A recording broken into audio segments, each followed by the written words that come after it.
On the Master Builders podcast today, we're joined by Fouad Al-Shakani. He is the Managing Director of FC International, which is a construction consulting company specialising in dispute resolution. He started his life as an architect, but really found his passion in helping others resolve disputes in the construction sector. It's hardly surprising that he's a busy man when 98% of construction projects are either over time, over budget, or both. Listen in to hear Fouad's top 3 tips on how to set your projects up for success and avoid ending up in dispute. Fouad, welcome along to the podcast. We are going to be talking all sorts of dispute resolution tips, tricks, and other things this morning. Welcome along. Great to have you. Thank you very much, Ryan. Appreciate it. So let's have the audience get to know you a little bit better. Are you a breakfast or dinner guy? Oh, breakfast. Breakfast. Okay. And plenty of protein and veggies in there? Yes, absolutely. On holiday, would we likely find you bungee jumping or on a pool lounge just sipping a cocktail? Bungee jumping. Nice. I like that. Okay. When you're reading books, are you a electronic, you're like a Kindle kind of guy, or do you like the physical thing? Physical book. Yep. Okay. Anything you've read recently that we should know about? Oh, I read a lot about construction. Okay. There's the major things I read about. Yeah. Okay. Any good ones in there, or are they deep technical dispute resolution and construction elements? Yeah, they're mainly deep dispute resolution, case laws and stuff like that. Okay. I'm glad you derive joy from reading those. Not sure I would, but glad someone does. Cats or dogs? Dogs. Good answer. And routine-wise, do you like to get up early and get into it, or are you a night owl? Yeah, early riser. Indeed. Alrighty.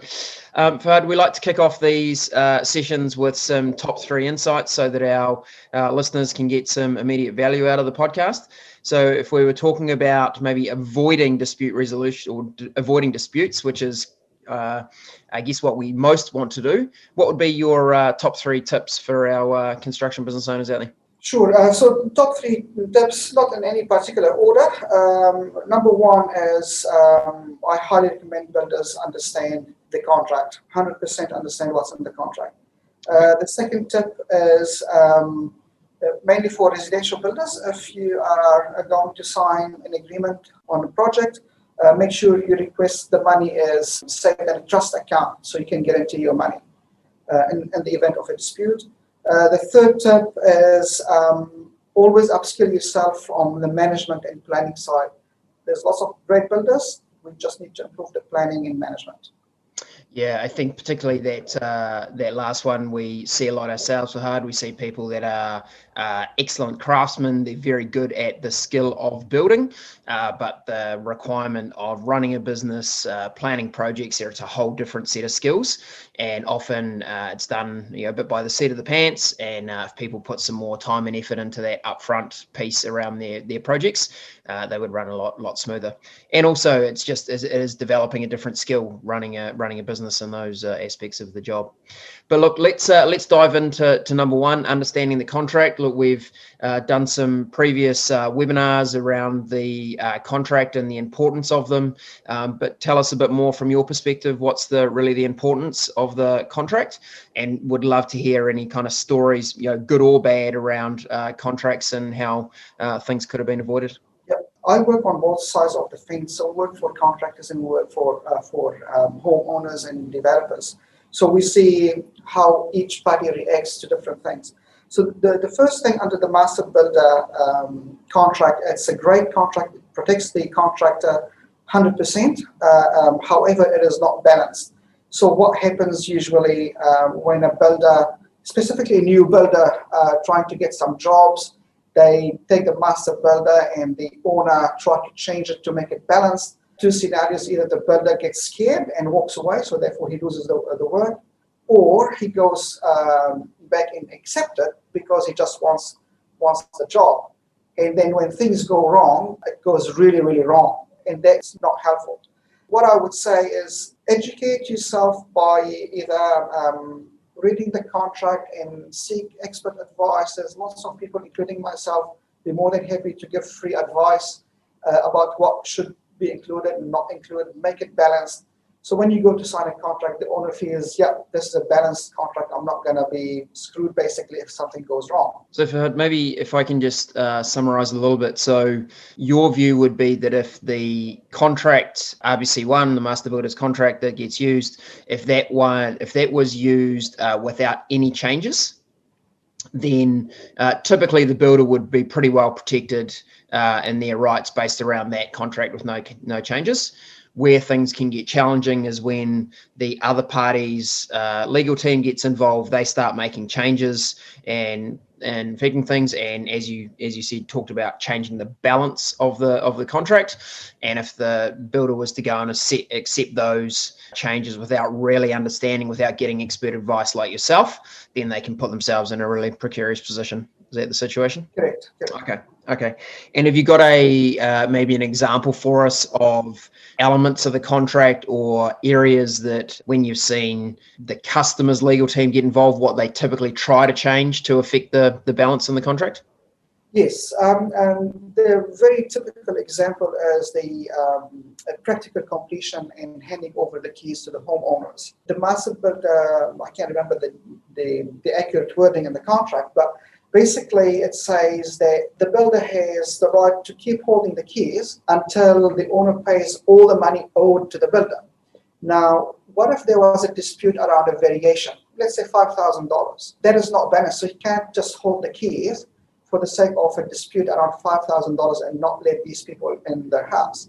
I was involved in a case that was very much similar to this. I represented the owners, and it was simple build, single story, 200 square meter. It took them 3 years to get into their house. Supposed to be 6 months contract. It took them 3 years. So I managed to break through with the contractor and sit down with him and go through the issues. And unfortunately, it was not a good builder in terms of ethically working. Yes. But this is how dispute can happen. Right. So that's a simple thing that needs to be balanced off.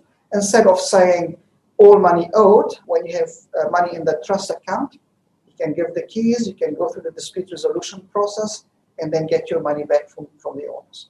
Yeah, understand. Okay, that second tip you had for us, Fouad, around make sure money is placed into a trust account. Can you explain that for us?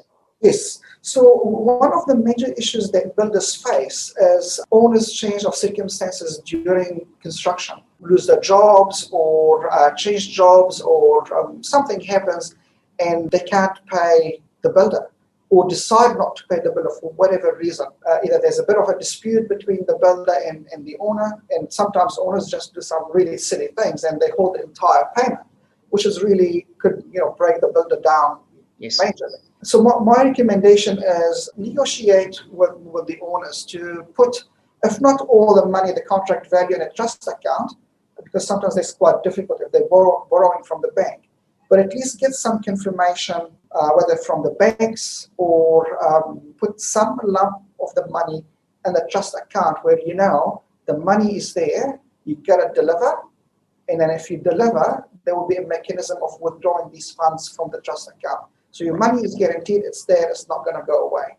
Right. At the moment, we see lots of horrible stories where owners completely refuse to pay. Right. Okay. So we could do something like if there was stage payments in the contract, making sure that there's that next stage payment is in the trust account before we complete that stage. We receive that payment, then make sure the next stage payment is in the trust account before we start the next phase of the project, etc. And I'm Mr. Residential Builder. I've signed my contract. Who would I go to now operate the trust account or hold the trust account? Do I go to my lawyer? Do I go to their lawyer? Would you recommend going to someone independent? Who is best to operate that trust account? Look, it doesn't matter if you go to your own lawyer or to the owner's lawyer, because the lawyer is going to have to go by the book. Yes. It goes into the trust account. The important part is the mechanism of withdrawing these funds.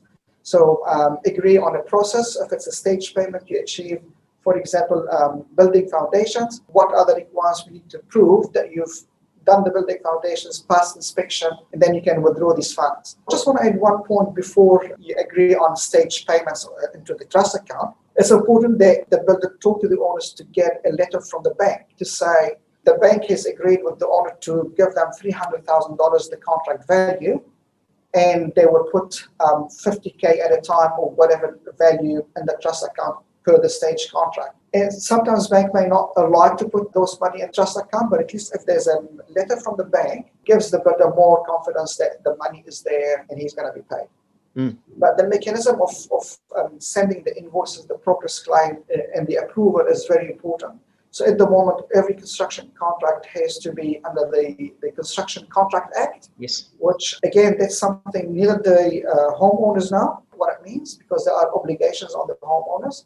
And quite a lot of the new builders don't really understand the Construction Contract Act. So, for example, when they put an invoice, there are a couple of pages from the Construction Act that needs to follow with that. They don't do it. And therefore, if there's a dispute, they can't go with their rights under the CCA. Yes. So that's another part. Okay. Good insights. Why do you think more construction companies don't do some of these things that you're talking about? Is it that they're scared to have what might be seen as like challenging conversations with a customer up front? They've started a relationship, they've agreed to do the build. It's all, fun and friendly at that stage because nothing's contentious. Do you think that people just like to go, oh, it'll all be fine, rather than sitting down and literally with the customer going, let's agree all the things that may or may not happen. Let's understand the process here. Let's agree them up front so that we all know where we stand. Is that how people should be approaching that early stage engagement? Yeah, that's right. It's a combination. We're focusing a lot on homeowners rather than commercial, because commercial is quite different. Lots of homeowners, if they want to build or do some renovations, they're all excited. They want to get a brand new house or new renovations, and the builders understand that. So what happens, two things: either the builder doesn't really know how important it is to secure some funds from the trust account or from the bank, and it's all good intentions in the beginning. So the builder wants the job, he wants to satisfy the owner's expectations in the beginning.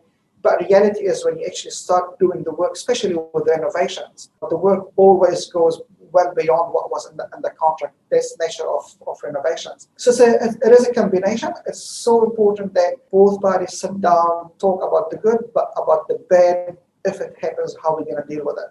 Yeah. This way, both of them are prepared and they know what they need to do. I think that wording you use there around there are always changes, there are always variations, as much as we've, as the contractor or the construction company tried to price it accurately and with detail, we can't tell what the soil is going to be when we go to dig the foundation. If we hit rocks under there and we, without going to geotechnical maybe prior, will always be variations. So talking to the customer and agreeing that when variation comes up, how we're going to handle it, it's going to make life a whole lot easier down the track, right? Yes. International statistics shows that 98% of construction projects, residential, commercial, anything, do not finish on time and within budget. Wow, 98%. 98%. That is a horrendous statistic. Yeah. It doesn't mean they end up in dispute, but They do not finish on time and on budget. Right. Wow. Okay. It doesn't mean they end up in dispute, but you can understand why so many do with that kind of level, where as a customer, your expectation is set at the beginning that it will be on time and on budget, and then 98% of the time it misses. Wow, that's amazing. There's a big misunderstanding mainly from developers and homeowners, when they say, we've signed a lump sum contract, it's a fixed contract. There's nothing fixed. That's the issue, because design is not always 100% complete. It can never be 100% complete. So there's always things that the builder cannot foresee when they're pricing the job. There are things that the owner cannot foresee when they're designing the job. But there's always changes. Interesting. I mean, we've talked a lot about from the construction company perspective. What guidance would you give to a customer heading into a new build or renovation with that understanding that they almost never finish on time and on budget? What guidance would you give to them in terms of setting the relationship up with their construction company from the start? Yeah. So you're talking about as a homeowner, right? Yeah. So again, understand what's in the contract, because also homeowners do not understand what's in the contract. Understand what's in the contract, sit down with the builder, try to translate the expectations, the intentions into that piece of paper, rather than make it unbalanced to either party. So this one, two, mainly on renovations, allow 30% over budget and over time. Right. Okay. Yep. Good guidance. I like that. Yeah, And don't then, have expectations going to finish on that day. It's always going to go over. So always plan for more. yeah, never plan your renovation to be finished the week before Christmas. I know some people, they started in August and the contract says 8 weeks. So they were supposed to finish on 1st of October.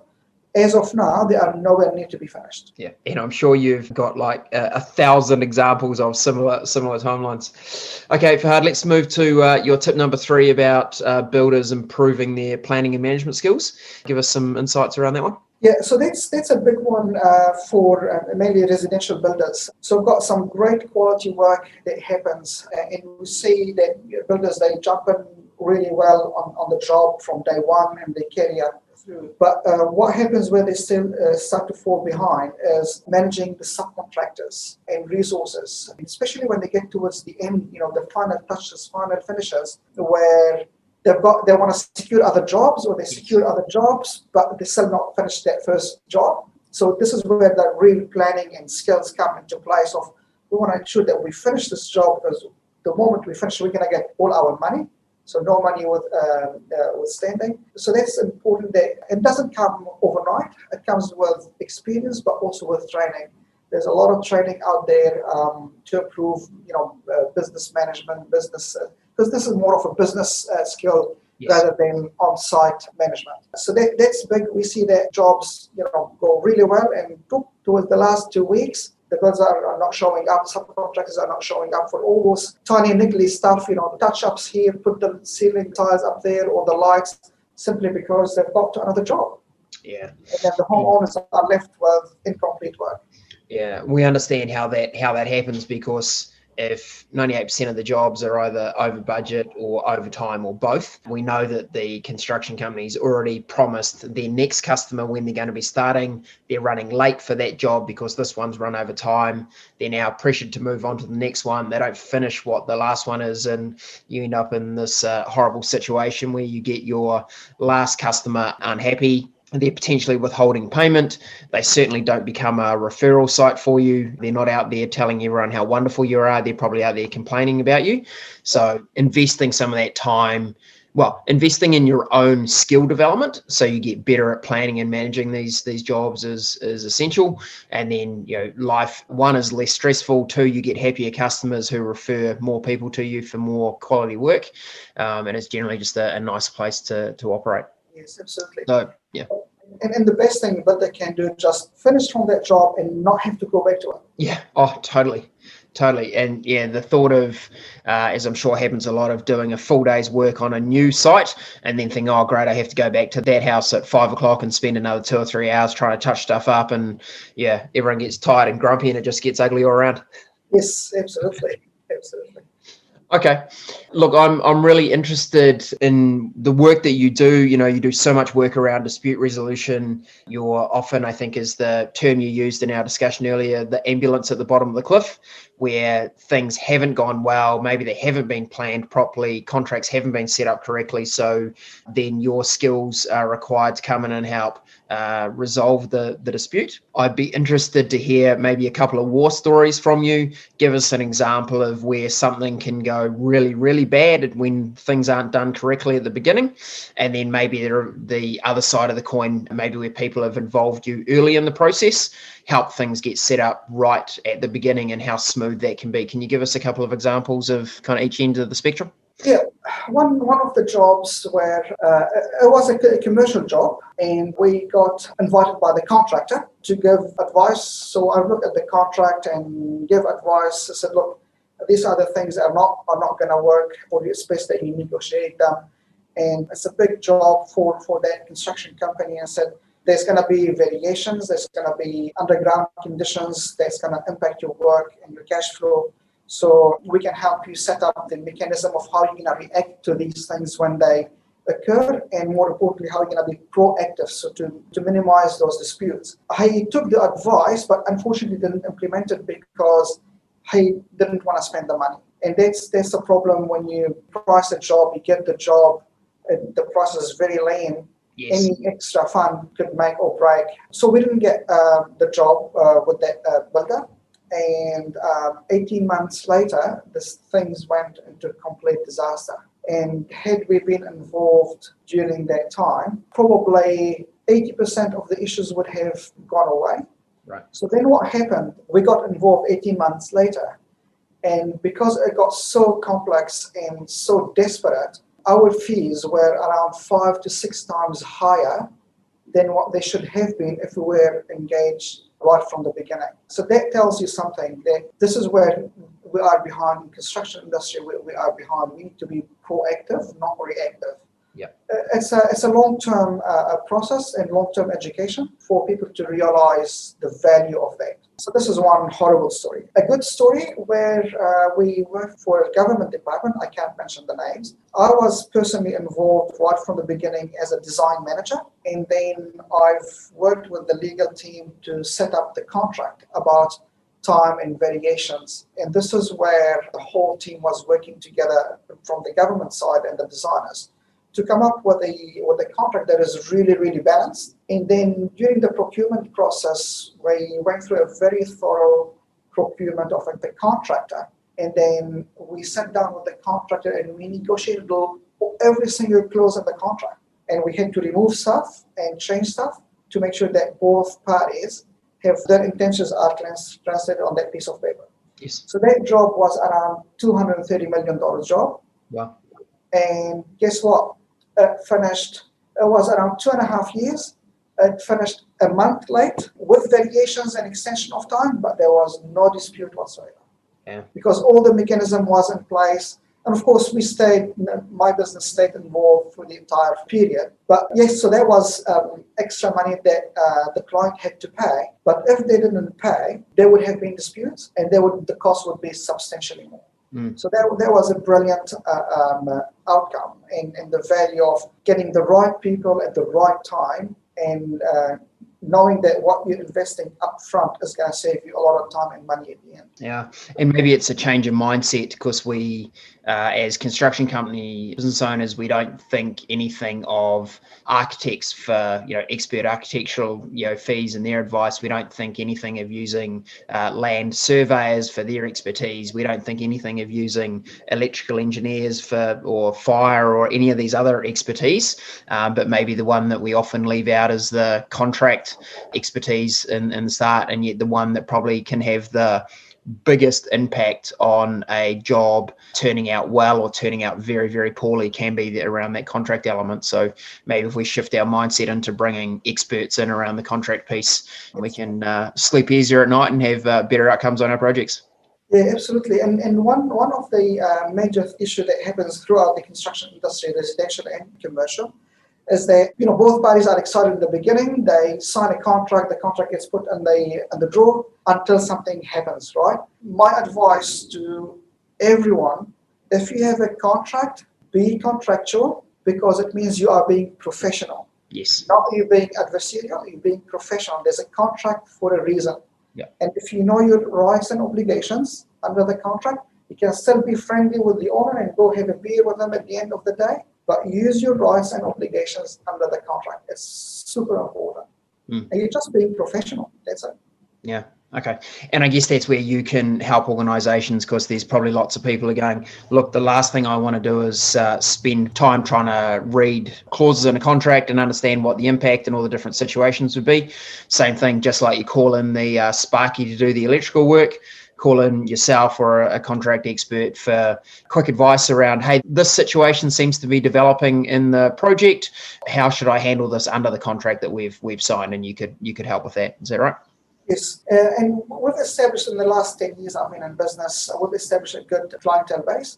And that includes contractors and subcontractors. And these, they come to us before they sign a contract. Say, Fouad, can you please have a quick look at this subcontract agreement? Should we accept it or is there anything we need to change?